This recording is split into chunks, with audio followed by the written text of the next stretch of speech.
This is a video of paddling on the St. Johns River in Blue Springs State Park in Florida. Courtesy of this camera my friend Tim Bookout has loaned me.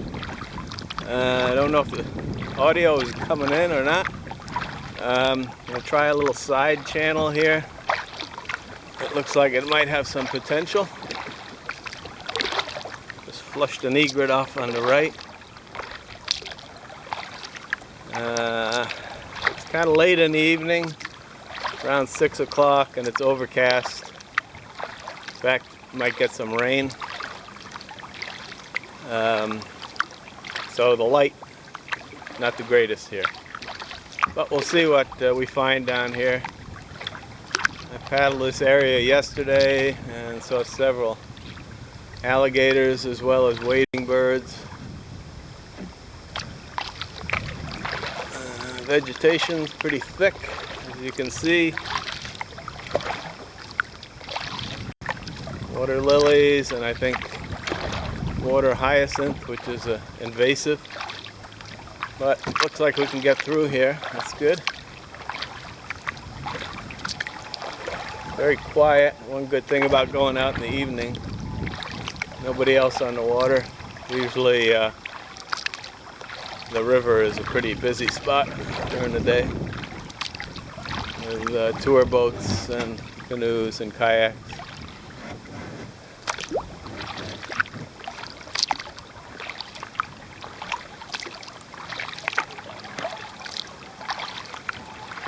The Spanish moss hanging from the trees. Main trees in here are live oaks, and also there are palm trees of various species, which I don't know very well, and there are also some cypress trees.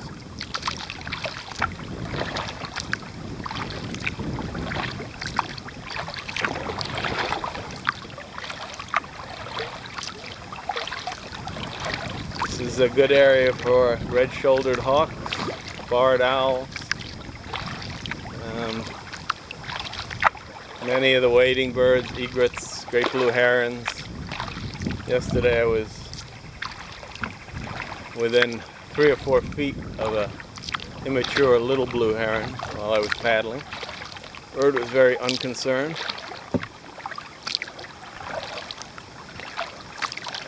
Also saw a female wood duck with a bunch of little ones following behind her yesterday. So they're hatched out here already.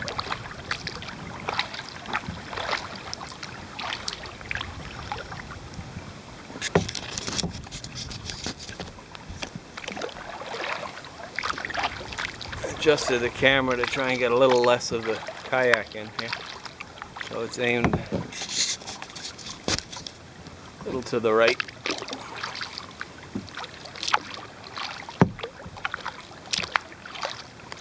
Beautiful quiet spot in here.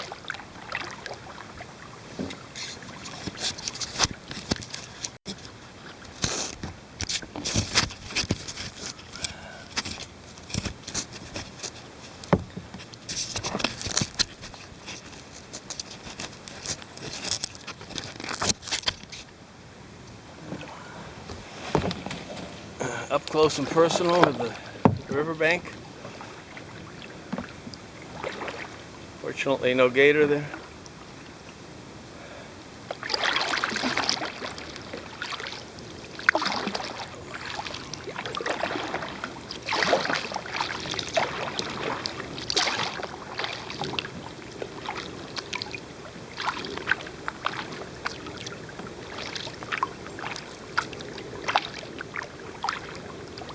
Looks as if there's no current here, but in fact there is. I'm going with the current at the moment, but it's so slow that it's not hard to paddle back against it. One nice thing about paddling in Florida is paddling upstream is never that much of a chore.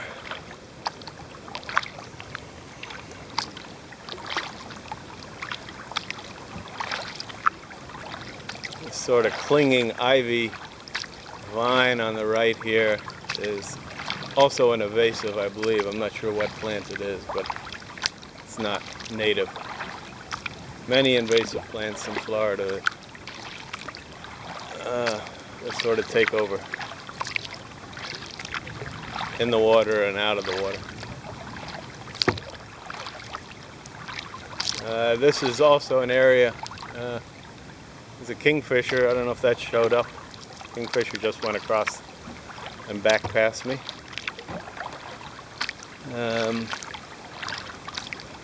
This is a big area for manatees, underwater mammals.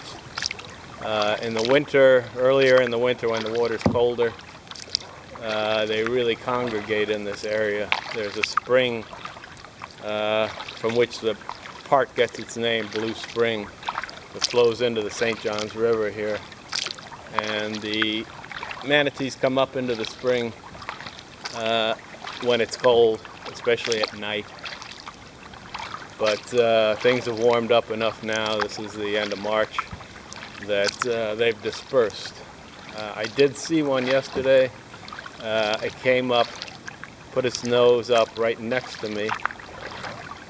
They just put their nose up to breathe and then slip back below the water. They're big, big animals, but they're kind of hard to see in this dark water. But that was kind of neat having that one surface next to me. The spring, when they're in the spring, they're very easy to see because that water is crystal clear. It comes right up out of the ground. 100 million gallons of water a day. Just an incredible sight. And the manatees will just stay in there, sometimes 50 or more. I think they've had as many as 100 in that spring at times. It's quite a scene. Certainly the best place that I've seen for viewing manatees in Florida.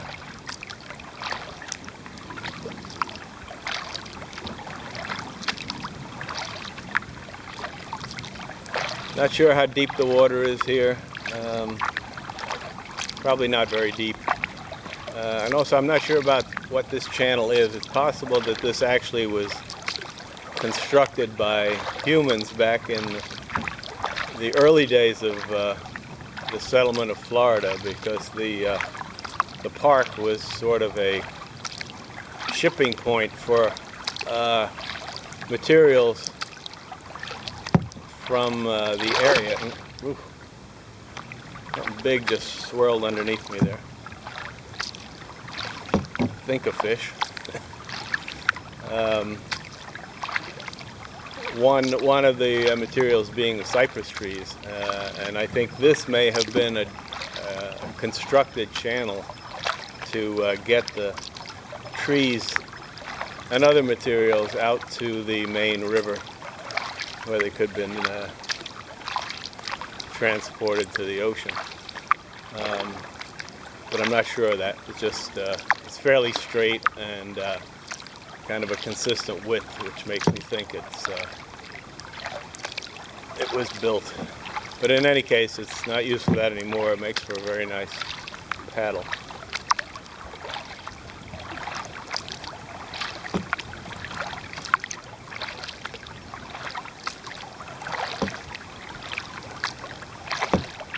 Also saw a lot of turtles yesterday. I was out in the warmer part of the day yesterday, and the reptiles were sunning themselves. I was seeing several alligators on the banks that slipped in the water as I went past. No really big ones. They were maybe 4 or 5 foot long. And there were a number of turtles too out on the logs. But it's a little cool tonight. I imagine most of them are in the water. They wouldn't be getting any warmth from the sun right now.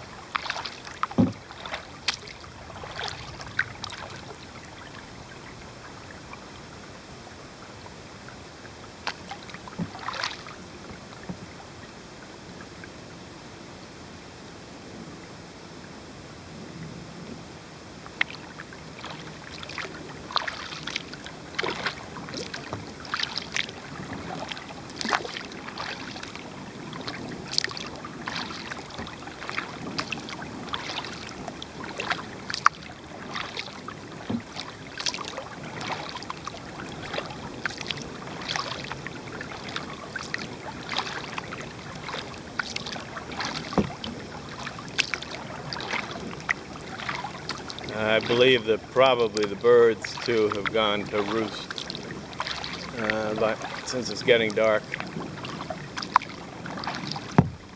I think that's why we're not seeing any wading birds.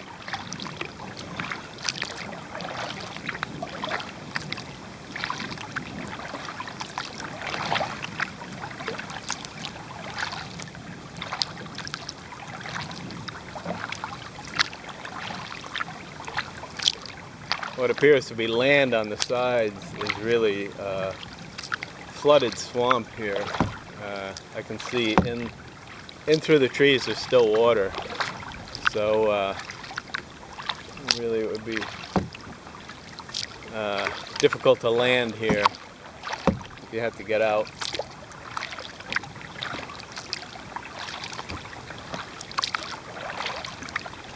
I guess maybe there would be a little bit of elevation. There's something just flushed out, possibly a great blue heron out of the trees.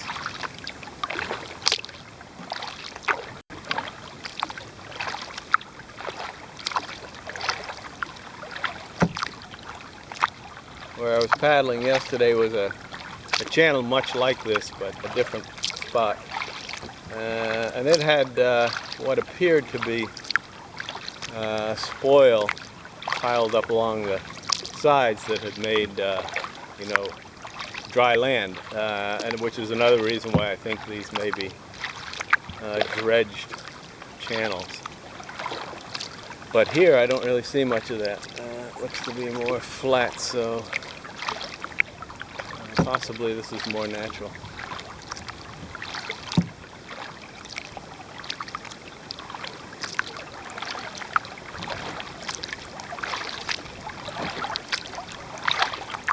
If this is like the channel yesterday, after a few more minutes we should come out to a wider channel,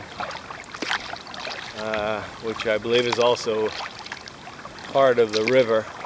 I didn't go any further than that. I just turned and came back, which I will do here too because it's getting dark. And I don't want to get lost out here for sure.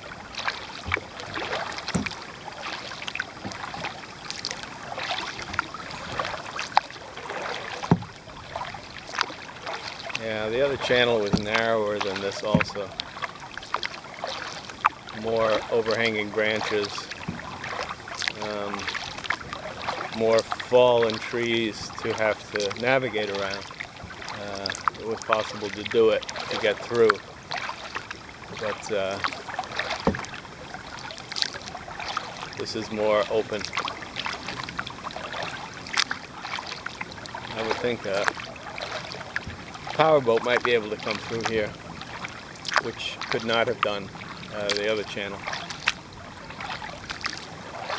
If I had more time, I might try to find the other channel at the end of this one, wherever this one comes out, and see if I could return that way.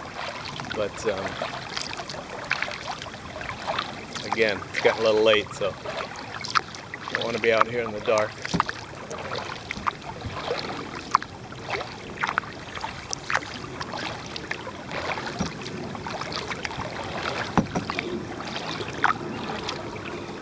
The red-shouldered hawk calling. I believe it just flew over. Saw a bird go over the water here above the trees, and that's, I believe, the hawk calling. We've got a good supply of food here. They eat a lot of snakes, and there are snakes here. They lie out on this vegetation. And the hawks come in and swoop them up.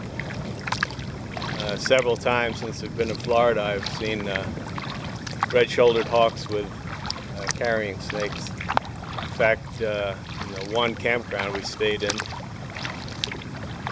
one flew through our campsite carrying. It was being harassed by crows, and it actually landed in the campsite, and took off with the crows behind it. And when I looked at where it landed, it had dropped a snake there, a dead snake with its head gone. So the crows were trying to pirate the snake from the hawk.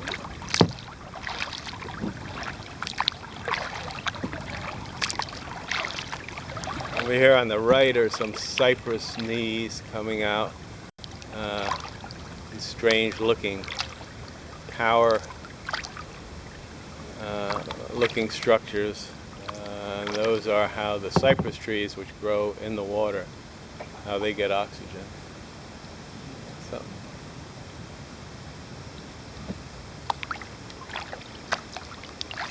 The bald cypress trees. There's one up, a tall one up ahead on the right, with a lot of Spanish moss on. They are getting they're conifers. They lose their needles, but they are now getting their needles, their new needles for the spring. Also, I just heard a barred owl calling. Sounded like it was to the right and behind me. So, change over to the nocturnal species is starting. In the campground here where I'm staying are numerous calling Chuck Will's widows at night. They actually almost keep you awake. They're a hard bird to see. I've heard them many times. Never actually laid eyes on one, even though I have tried to go out at night and spot them. But the area around the campground is good for them. It's scrubby pine and palmetto, sandy soil, which is what they seem to favor. And I'm going to go around this bend, and then, unless I see the end of the channel, I'm going to turn around and head back. Because it's probably about a 15-minute paddle back to where I put in, and the light is getting short here.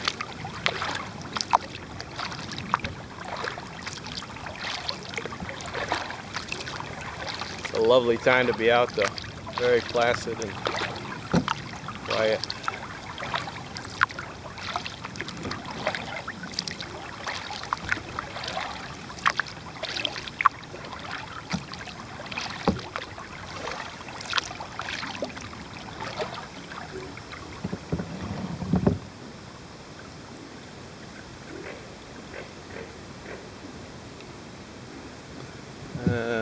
Maybe picking up the sound of some grunting sounds up here,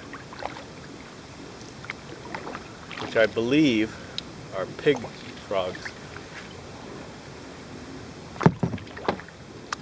And they do indeed sound like pigs.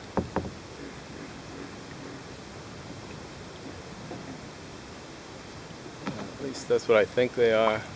Alligators also make a grunting noise. But well, maybe it is an alligator because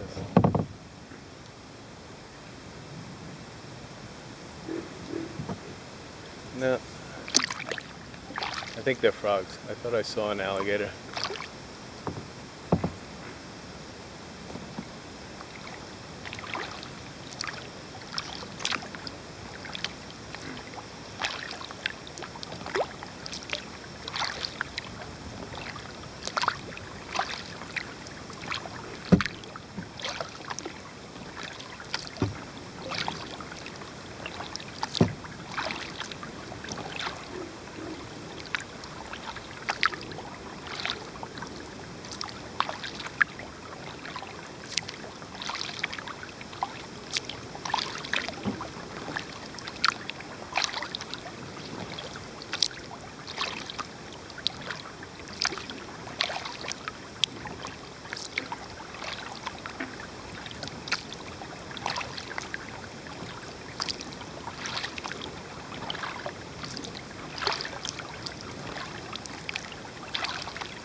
There's a hawk overhead. I doubt the camera caught it. Probably a red shoulder.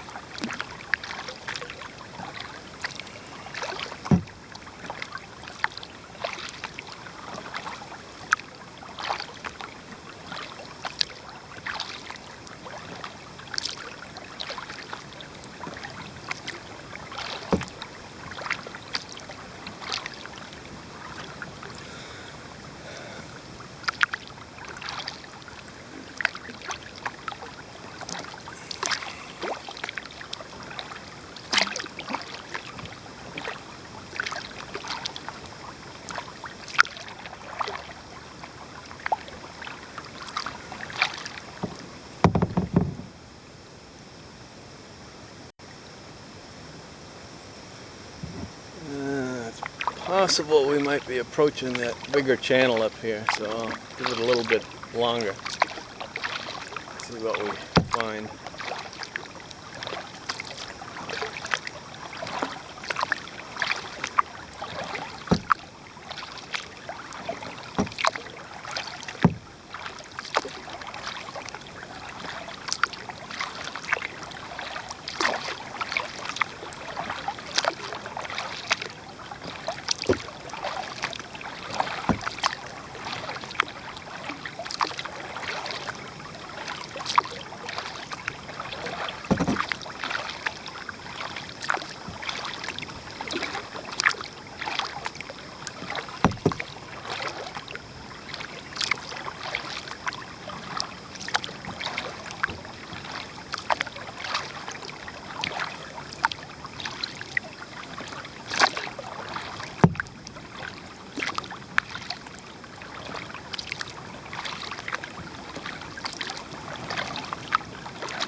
No, I think this is just another bend in the river, so I'm going to turn around here and head back.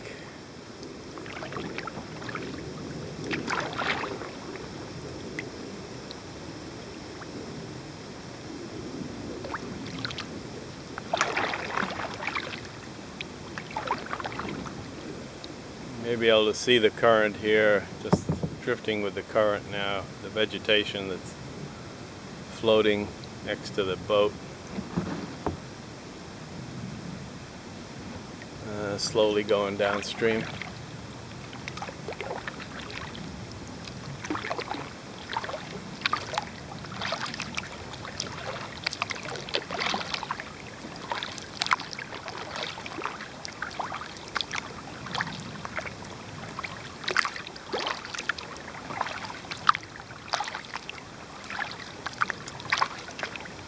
Next time I'm here, I'd like to explore this a little further.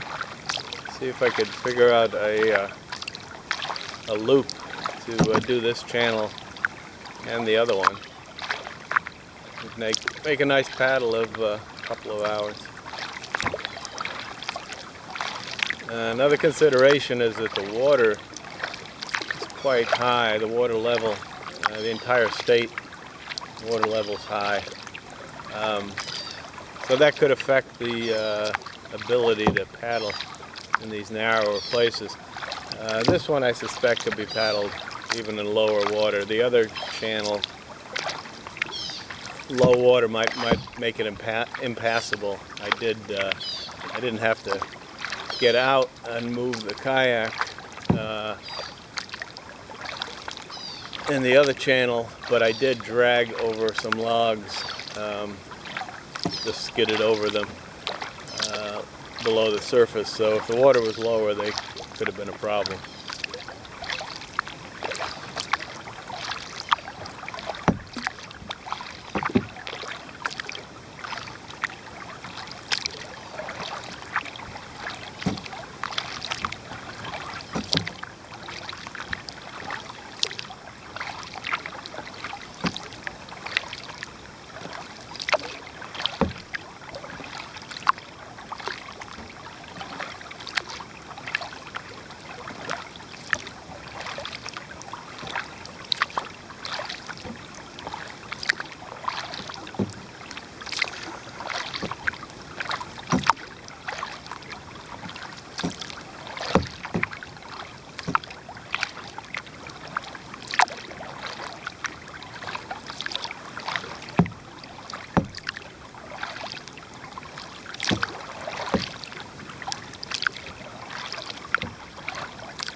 red-shouldered hawk calling on the right, pretty loud.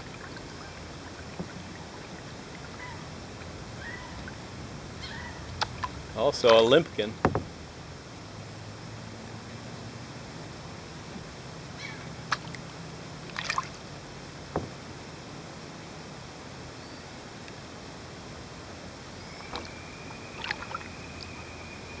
And a pileated woodpecker in the distance.